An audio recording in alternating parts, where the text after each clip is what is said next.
سەرۆکی ڕووسی دەبێژات تورکیا دەست نەبوو هێریشن سەربنگەهێن وان لە سووریادا. خواپیشاندانên Tunisê warê Biharê Ereban didomînin ji bo daxwazkirina jiyaneka baştir. û ji ber giraniya jiyanê li bajarên Herêma Kurdistanê xelk vedgerine jiyana gundan.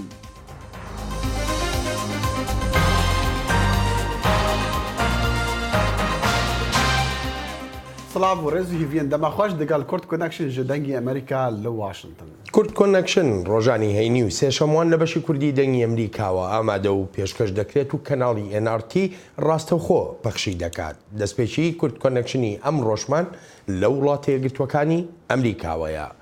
سەرۆک داناڵد ترامپ سەردانەکەی خۆی بۆ بەریتانیا هەڵدەوەشێنێتەوە. ترامپ لە پۆستێکی تویتەردا باسی لەوە کردووە بۆچی ئەو سەردانە ناکە وەک نووسیوێتی لەگەڵ ئەو سەودای فرۆشتنەدا نەبووە کە بەڕێوەبەرایەتیەکەی سەرۆک ئۆباما بۆ فرۆشتنی باڵەخانەی باڵیۆزخانەی ئەمریکا لە لەندەن کردوێتی بە 1.2 ملیۆن دۆلار. سەرۆک ترامپ دەڵێ سەودایەکی زۆر خراپە و تاڵان فرۆش کراوە. وها بڕیار بوو لە کۆتایی مانگی دوودا سەرۆک ترامپ سەردانی لەندەن بکات و وهاش چاوەڕوان دەکرا بەشداری بکات لە مەڕاستیمی کردنەوەی باڵیۆزخانەی نوێدا و هەروەهاش کۆبوونەوە لەگەڵ سەرۆکوەزیری بەریتانیادا. بەڵام میدیایی بەریتانی دەڵێ ئەم جارەیان چونکە گەرم و گوڕیەکی جیاواز لە سەردانەکەیدا نەبووە هەروەهاش ئەوەی کۆبوونەوەی لەگەڵ شاژنی بەریتانیادا نابێ ترامپ خۆشحاڵ نەبووە. و بەرسەفش بۆ گوتنا سەرۆک دۆناڵد ترامپ سەبارەت وڵاتین وی گوتی گۆلا پیساتیە gelek bilezin. Serok Trump endamên Kongresê mat kirin li kombûna koşka spî dema duh pêşem bûyê li gora raportan pirsî çima em xelkê ji welatên gola pîsatiyê weke Haîtî û welatên Efrîkayî dînin welatê xwe. Hevoka serokî bi lêv kirî wateya bêrêzkirin û pîsatiyê dida. Daxuyaniya serokatiya Yekêtiya Efrîkayî dibêje ئەو بگوتنین سەرۆک ترامپ توو ڕەبوونە پەیڤدارە. یەکێتیە ئەفریکای لە نەتەوێن ئێگرتیشی دەبێژە ئەو گوتن ڕەفتارێکی نەدجهێ خوددایە. وێ گوت ئەو حیبەتیمان بوان گوتنان چونکو ئەمریکا نوێنەیە جیهانەیە کە چاوە پەنابەران ئەف جیواکە ڕەنگین و یا بەهێز ئاواکریە. سەرهەڵداوان لە سووریا هێرشی بەرپەرچدەرەوەیان کردووەتە سەر هێزە سەربازیەکانی حکوومەتی وڵاتەکە لە هەرێمی ئەدلب. لەشکری سووریا دەڵێ بەشێکی فڕۆکەخانەیەکی استراتیژی کۆنتڕۆڵ کردووە. هاوکات وەزارەتی بەرگری ڕووسیاش نیگەرانی هەیە لەسەر مەترسیەکانی بەکارهێنانی فڕۆکە بێفڕۆکەوانەکان بۆ ئەگەری هێرشی تێرۆرکاری. کۆمەڵین چەکدارên ئۆپۆزیسیۆنا سووری دیگەل چەکدارên هەیئەت تەحریر شام یا داگر دیگەل ئەلقاعیدە بەرسەوا هێرشا لەشکرێ حکوومەتا سووریا لە ئەدلبێدان و لە چەندین بەروکên شەڕی پێشڤەچوون کرینە. گرتنا بنگehê leşkeriyê Ebûzuhur merema hêzên حکوومەتا سووریayê ewa dibêjit hêzên حکوومەtê beşeka bingehî kontrol dikin. Hevdem digel hêrişên حکوومەtê û hevalbendên wê li Edlibê û Gota Rûjhelat, Wîzareta Beravaniya Rûsya nîgeraniya xwe li ser hêrişên firokên bêfirokkevan dijî bingehên wan li Sûriye diyar kirin. Tevî ku Wîzareta Beravaniya Rûsya dibêjit hêrişên dijî bingehên wan li Sûriye bûne egera girjiyan digel Tirkiye, lê Serokê Rûsya Vladimir Putin dibêjit Tirkiye dest di van hêrişan da niye.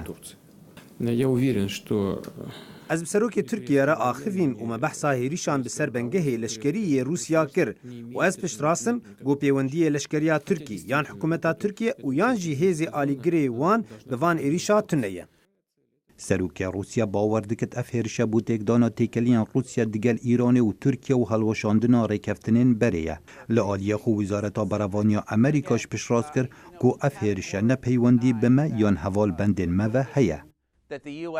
Ne Amerîka û ne çi hevalbendên me hiç peywendiyek bi êrişên dijî bingehên Rûsî nîne. Hindek caran gefên wiha li me jî tên kirin. Tirkiya Tureya ji hêrişên hêzên Sûrî bi ser Gota Rûjhelat û Edlibê ku piraniya hêzên li wan deveran alîgirên Tirkiya ne ewa behrek ji pirûsa aştiya Sûriye.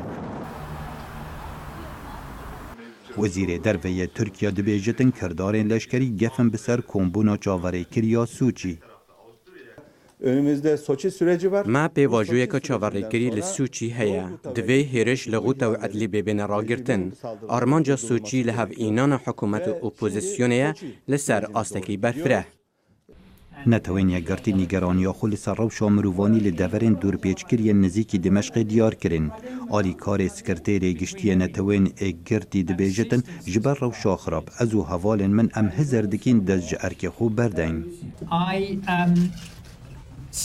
Ez xemgînim li dema ez behsî gota Roşelat dikem û ez xelkê dorpêçkirî û rewşa mirovaniya xirab dibînim ez û hevkarên min hizir dikin dest ji erkê xwe berdeyn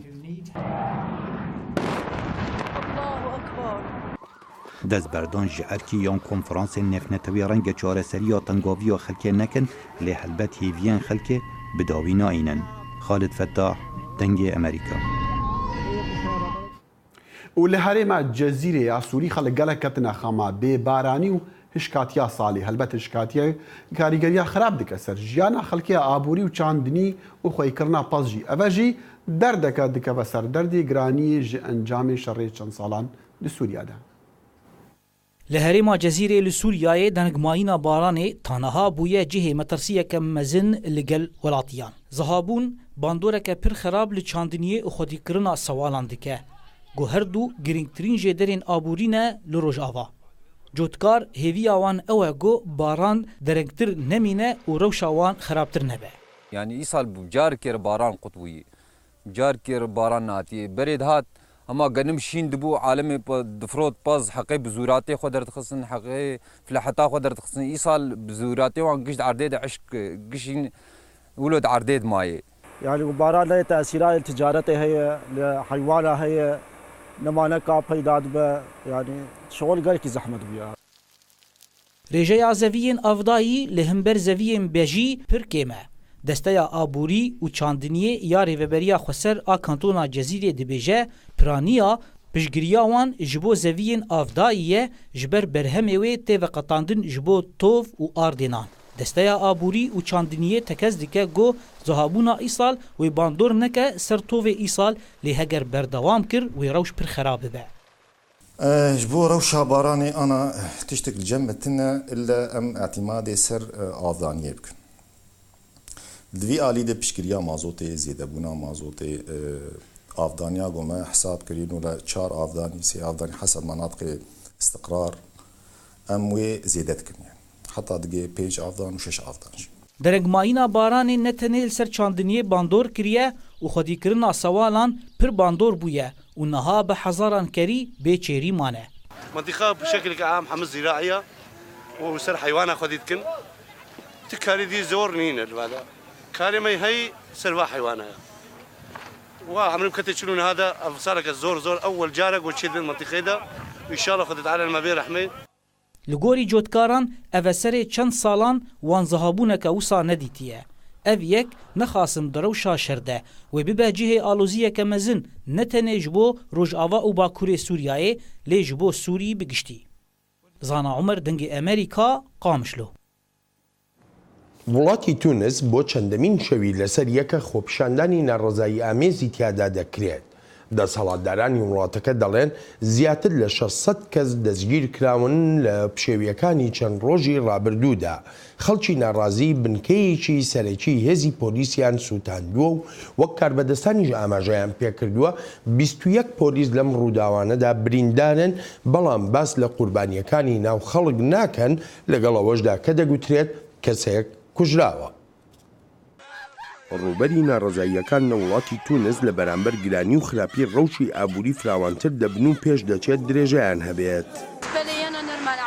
ئەوە 7 ساڵە لەوەتەی 2011ەوە حکوومەت هیچ شتێکی بۆ نەکردوین لەبەر ئەوە ئاساییە خۆپێشاندان بکەین. پێم واشە گەورەتریش دەبن بە بەراورد لەگەڵ ئەوانی پێشتردا. خەڵک چیتر ئەم گرانیە قبول ناکەن ناتوانین باری ئەم گرانیە هەڵگرین. ئاساییە خەڵک خۆپیشاندان بکەن کاتێک نەتوانن پێداویستی ڕۆژانە بکڕن. ساڵی پاریش هەر لە مانگەدا خۆپیشاندان هەبوو بەڵام ئەم جارە زۆر تونتر دەبن. لایەنە سیاسیەکانی تونس کەوتونەتە یەکتر گونابارکردن لەسەر بەرپرسیارەتی لەم ڕووداوانە. پارتی نیدا و بزوتنەوەی نەهزە کە هاوپەیمانی فەرمانڕەوای وڵاتەکان پەیامیان هەیە بۆ خۆپیشاندەران. دەمانەوێت پەیامێک بدەین بە خۆپیشاندەران ئەو بڕیارانەی حکومەت داونی بڕیاری گرنگ و سەرەکین ئەو بڕیارە قورسانە لە پێناو پەرەپێدانی ئابووری و باری کۆمەڵایەتی خەڵکە بە مەبەستی گەڕانەوەی متمانەی خەڵک بە تونس و دامەزراوەکانی تا هیوایەک بە خەڵک بدرێت کە وڵاتەکان لە گەشەکردندایە و هەروەهاشکردنەوەی دەرگای دیالۆگە لەسەر داواکاریەکانیان. بەڵام هەوبەندی بەرەی چەپی ملی ئۆپۆزیسیۆن پشێوی و ئاڵۆزیەکان لە ئەستۆی ندا و نەهزە دەنێت و دەڵێ یاسای دارایی 2010 دۆزەخێکی ڕاستەقینەی جۆشداوە بەڵام حکوومەت ڕایەکی تری هەیە. هەموو جارێک کاتێک خۆپیشاندانێک لە تونس دەکرێت ئاژاوە گێڕەکانیش دێن و دەست دەکەن بە تێکدانی شتەکان و مناڵ بۆ ئەو کارانیان بەکاردەهێنن. ئەوانە لە بەرژەوەندی تونس کار ناکەن، ئەوانە لە بەرژەوەندی تۆڕەکانی گەندەڵکاران کار دەکەن کە ئێمە ڕامان گرتوون. ئەوانە لە خزمەت تۆڕەکانی قاچاقچیەکاندان و کار لە پێناو لاوازکردنی وڵاتەکەماندا دەکەن.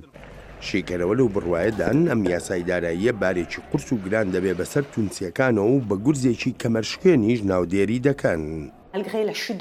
ئەم یاسای داراییە داکۆچی لە چی دەکات؟ لە کەمکردنەوەی خەرجەکانی خەڵک لە پێناو ڕاگررتنی خزمەتگوزاری گشتیەکاندایە، زیادکردنی باز لەسەر کڕین یان زیادکردنی بازدانە ناڕاستەوخۆکان کە بازدانێکی ناڕەوایە و کاریگەریشی زۆری دەبێت لەسەر خێزانەکانی ئاستی داهاتیان مام ناوەندیە. ئەمەشەر تەنها ڕاهەندی دارایی نییە بەڵکو بێهیواییەکی زۆریشی بەرامبەر شۆڕشەکەی ساڵی 2011 تونس هێناوەتە ئاراوە. گرنگترین شت کە سرنجی بدرێتێ لەوانەیە نوێنەراتی کۆمەڵایەتی بێت لە خۆپێشاندانەکاندا. ئێمە بەشداربووانی خۆپێشاندەرمان بینی کە زۆرینیان گەنجن و ئەمەش فراوانی شکست و تووڕەیی نیشان دەدات لە تونسدا. هاوکاتی ئەم ناڕزایەتیانە شوێنێکی تایبەتی نوێژ و نزایی جووەکانیش سووتێنراوە.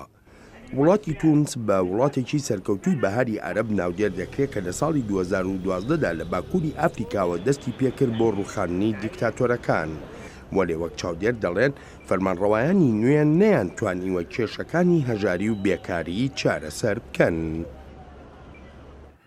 ئەکوادۆری مافێ وڵاتی بوونێدا دامەزرێنەری ویکیلیکس جۆلیان ئەسانج پشتی 5 ساڵین ژیانە پەنابەری دە بالوسخانە ئەکوادۆرێدا لە لەندەنێ. ئەسانج خوا لە بالوسخانە ئەکوادۆری گرت ji tirsa girtin û radestkirinawi ji bo welatê Swîdê bi tawana teedayên seksî ew tawan niha li dijî hatiye hilanîn.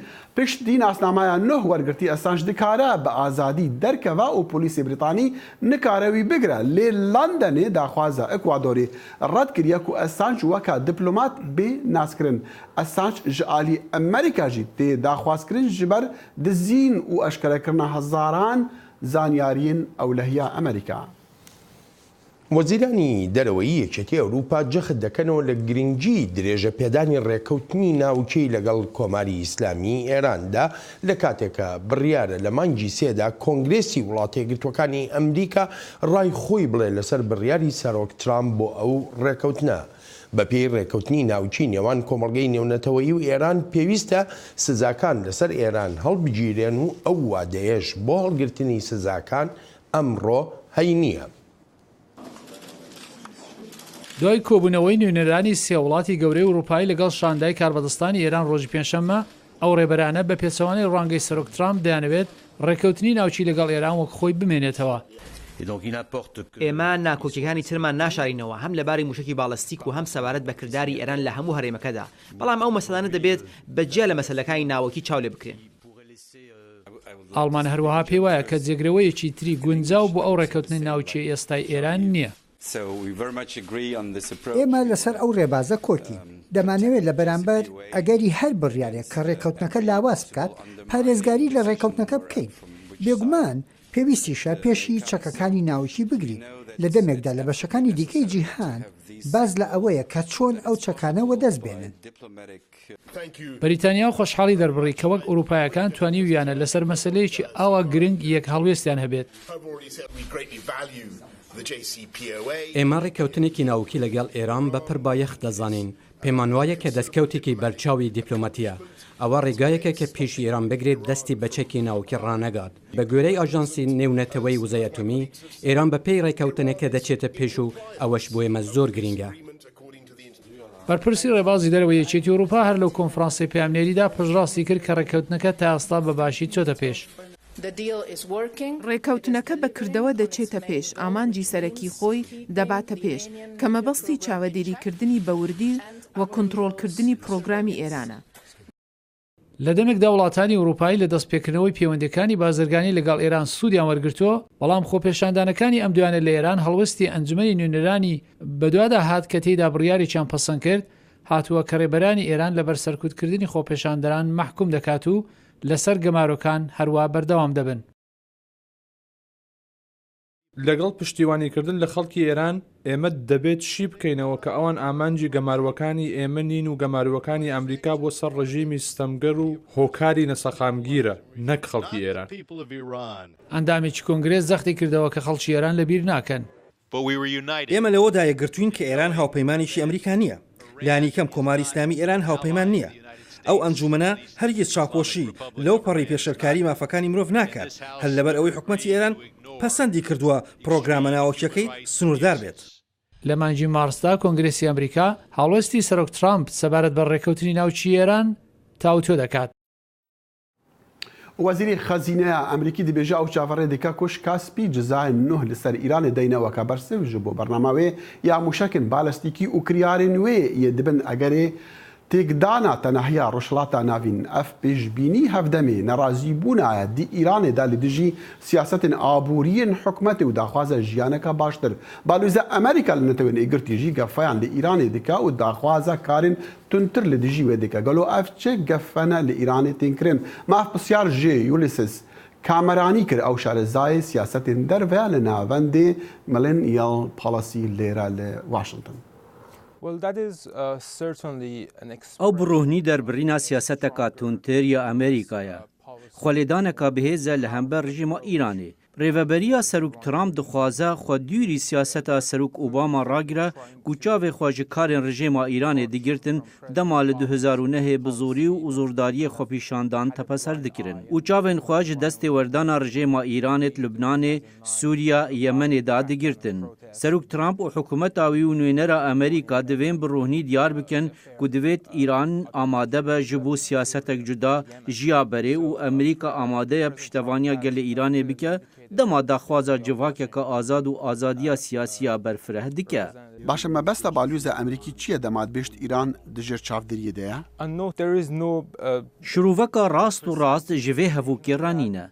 Ev heman gotina General Flins bû li ser Îranê dema ew şîretkarê Serok Trump bû. Erê ev çi watayê didet? Em baş nizanin ka Amerîka dê çi bike. Eger Îranê pitir tundî û hivatî li dij xelkê nîşan da, lê em dikarin texmîn bikin ku rengek kiryarek bêkirim û piştevanîkirina xwepîşanderan yan danana sizayan û dûrgirtina li ser Îranê. Planek heye ji bo karekî eger Îranê xeta sûrderbas kir. Ev têgiheş namine. Ev gotina te pisyara her kesekî bixwe diîne. Ew jî ew e. Gelo baştirîn stratejî wê çi be Amerîka li hember Îranê peyrew bike? Baştirîn stratejî wê dest pê dike em bizanin ka pêdiviya xelkê li ser cadan çi ye. Çi ji wan ra divê heta biserkevin.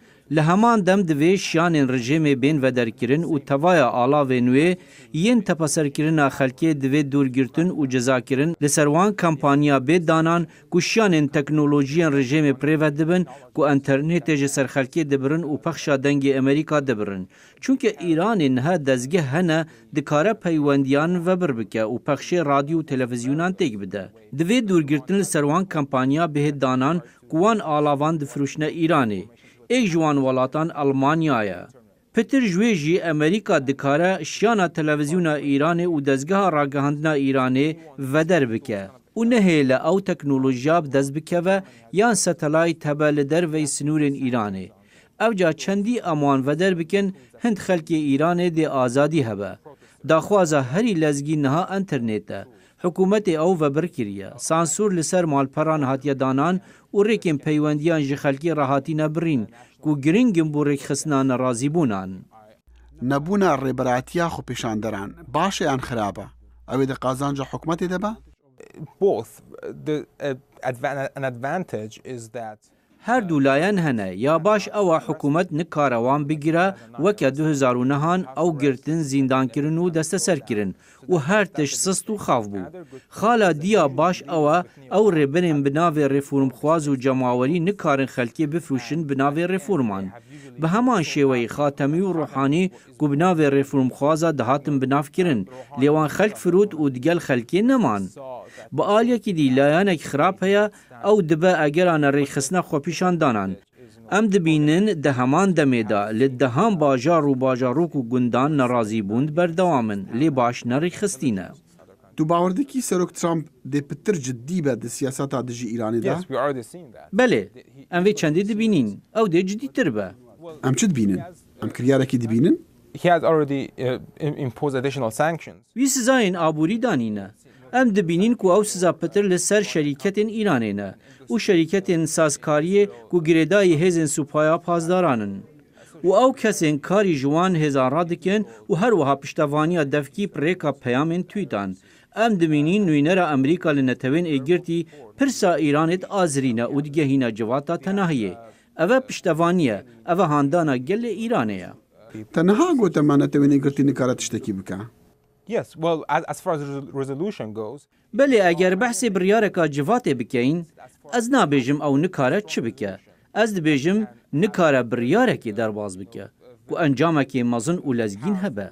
Lê ku rastiya Îran xwepîşanderan tepeser dike, bigehî civatê û pêşniyaz bike ku dadgeha nêfnetewî jê ra bêdamezrandin. Ev pêngavek mezin e. Ev e siyasetek cuda ye ji siyasetên Serok Obama. هاوکاتی هەوڵەکان بۆ ئاوادانکردنەوەی شاری مووسڵ لەگەڵ گەڕانەوەی بەشێکی بەرچاوی دانیشتوانەکەی لە پاش شەڕە خوێناوی و وێرانکاریەکان لەگەڵ تێرۆریستانی دەوڵەتی ئیسلامیدا خەڵک هێشتاش لە بارێکی خراپی هەژاریدا دەژین بە شێوەیەک وەک پەیامنێری دەنگی ئەمریکا ئاماژەی پێدەکا ژنان و منداڵ هەن کەوتونەتە کۆکردنەوەی پارچە فافۆن و تەل و ئەو شتانە تا بیفرۆشنەوە و بژێوی خێزانەکانیان دابین بکەن. ji ber ku rêja hejariyê û bêkariyê gelek ya zor bûy di nava bajarê Mosilê da nûke diyardekanî heye ku zarû sinêle û afret di nava Mosila kevin dadgeriyin û ker û pirtên waêre û fafûna vêk dêxin. Her çende ew kesanên evî karî dikin zorbey wan ji çavekê kamîrê direvîn û bi taybet afret. Belê me gelek hewildan da ku gel wan bipeyvîn. نطلع لنا الصبح والله وعلى رزقنا. امس بدي درد كامل لدو برزق خود گرین و ام فافون کم دکن بکوش میسه حتی 4000 دیناران دفروشین هندک جاران جمع وردگرین و لما ددن لشکر جمع وردگرید و دفروشید اجمع فافون ام فافونê kom dikin û difroşin bi 4 yan 5000 dînar. Em ajbin kavilan derdixînin û bazara zêrkiran difroşin. Ev karî me ye. Êk ji ewan sinêlan ji ber bêkariyê û hejariyê qutabxana xwe bi cih hêlaye û neçar bûye evî karî biketin û dixwazî ji aliyên peywendîdar derfetên karî dabîn bikin da ku dest ji evê diyar dê berden. Kawdanên me gelek nexweşim em pêdivîne û gencîn em fafûnî di nav evan bermakên xaniya da kum dikeyn. Kar nîne bû nimûne bazar nîne heta em kirîn û firûtinê bikeyn. Çi kar nînin û em dixwazê ji ber pirsan dikeyn derfetên karî dabîn bikin evan avahiya avadankin ji ber ku rizqê me li ser van avahiyan bû. Berî niha em hemal bûn rojane me 3000 dînar kar dikirin. Diyarda komkirina ker û pirtên waêre û fafûnan ji destpêka rizgarkirina bajarê Mosilê berev zêdebûnê çûye û taybet lê Mosila kevin. Her wesa ew kesên evî karî dikin di navbera 2000 heta 10000 dînarên Iraqî bi destxovetînin. Wate nabîte dahatekê normal ku têra pêdawîstiyên wî yên rojane biketin. Kawa Umer Dengê Amerîka, Mosil. و ji ber giraniyê û jiyana bi zehmet ji encamê krîzên aboriyên Herêma Kurdistana Iraqê gelek xelk dev ji jiyana bajaran berdin û rû dikene gundan. Peyamnêrê me Dilşad Enwer demek dirbas kiriye digel yek ji wan malbatîn ku jiyana bi sanahiya gundan pêxweş bûye. قەیرانی دارایی و خراپی دۆخی موچەخۆران بۆتە هۆی سەرهەڵدانی کۆچی پێچەوانە لە شار و شارۆچکەکانەوە بۆ گوندەکان. ئێستا خەڵگەڕاتەوە گەڕێتەوە بۆ ئاوایەکان و بۆ نمونە ئێمەش لەم لادیاین خەرکی حیواندارین و هیچ موچەیەکمان نییە و هیچ موشەیەکی حکوومەتمان نییە و خەرکی حیوانداری خۆمانین و چاوەڕێ دەست هیچ حکوومەتێک و هیچ معاشێک ناکەین. باسی دوسێ ساڵ بە لەیسەکەن 4-5 ساڵ بە لەیسا خەڵ لێرەوە گشتی ئەڕۆیی کەس نەم لادیانە مەمە چۆسە بووم دێ بۆ نمونە ئێمە تیادانشتیم دێ ئێمە نییە ئەمە دێی خەڵکێترەوە ئێماتی کەشتی ڕۆشتەوە بۆ شار هەمووی خەڵ ڕۆیە بۆ پۆلیسی و بۆ لەبەر معاشە بووە پۆلیس و لە شاراماوە ئێستا بۆ نەی بێ معاشی و هیچ نەما خەڵک شتێکەکەێتەوە بۆ لادیەکان تێتەوە بۆی ڕشوانیەکە و حیوان تێرە بە عەداڵە و دانیشتوانی گوند پشت بە ئاژەڵداری و باخداری و کشت و کاڵ دەبەستن بە پێچەوانەی شارنشینەکانەوە چاویان لە دەستی حکوومەت نییە و هەر کات پێویستیان بە پارە هەبێت بە فرۆشتنی مەڕووماڵات و بەرهەمەکانیان خۆیان لەو قەیرانە دەرباز دەکەن. ئەمە جگەلەوەی ئەوان پێشیان وایە ژیان بەسەربردن لە گوندا تەندروسترە تاوەکو لە شار.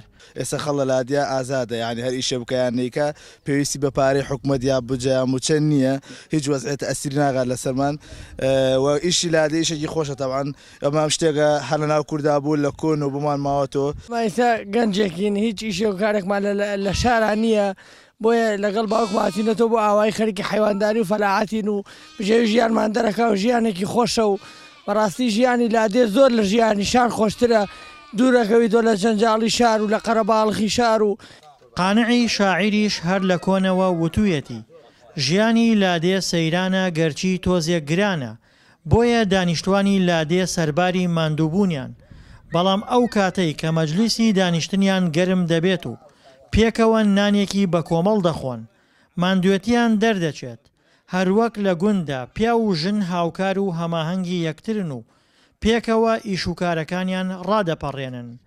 گەنجانی لادێش دوای بەجێهێنانی ئەرکەکانیان باسپەکانیان تاوێک ڕمبازی دەکەن و خەمەکانیان دەدەن بەبادا.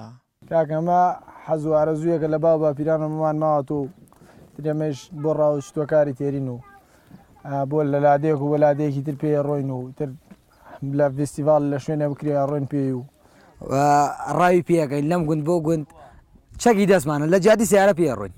دانیشتوانی گوند هێندە بە بەخێوکردنی ئاژەڵ ئاسوودەن شەو ڕۆژیان خستوۆتە سەریەک بۆ خزمەتکردنی مەڕووماڵاتەکانیان. لەم خزمەتکردنەشدا پیا و ژن و منداڵ پێکەوە بەشدارن و بە درێژایی ڕۆژ ڕەنج دەدەن کە ئێوارەشی لێهات مەڕووماڵەتەکانیان بەرەو ماڵ دەبەنەوە و بە درێژایی شەویش پشوو دەدەن. دڵشادنوەر دەنگی ئەمریکا پارێزگایی کەرکووک. دەخیل ژیانی گوندەکانیش ناخۆش نییە بەڕاستی ژیانێکی سادە بێوەی و هەر کەسە و خەریکی کار و کارداری خۆیەتی و بنەمای ئابووری دەبەرن وەکی وەنجن وەکی کوردستانی ژدی گوندا دەستێکە و بەهێز دەبە هەتا بەرنامەکە دیا کۆتکردنەکش ڕۆژە سێشەم خۆدا حافیز هەر شاد.